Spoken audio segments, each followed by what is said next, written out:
съмнение. Знаех си! Пиратите ще изчистят името си! Бързо, да им кажем! Остава само да намеря начин да избегнем красивите паяжини.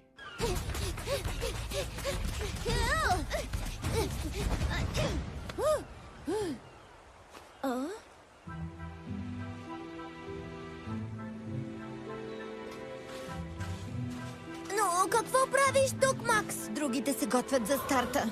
Не съм тъжна, че няма да се състезавам, а защото изгубих доверието им. По-добре да бях загубила състезанието. Ще им докажеш, че си била права. В гнездото на Комо намерихме негова отрова. Страхотно е!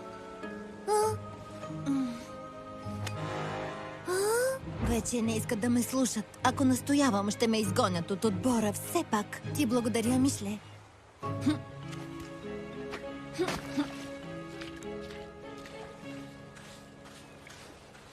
Шампионката остава на скамейката. Трагично е. И все пак е права. Това не доказва, че е победила Комо.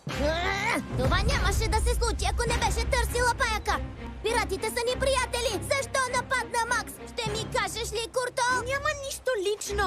Само исках да науча истината. Хайде, стига си се заяждала. Нищо не е станало. Нищо не било станало. Ами ако ти беше на нейно място,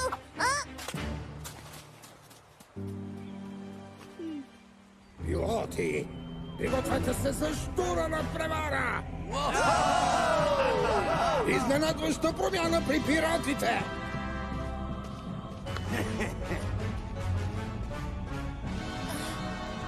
И то точно преди двобоя с Тики. Да, напрежението се заемо. Пилоти, заемете местата си! Дрона!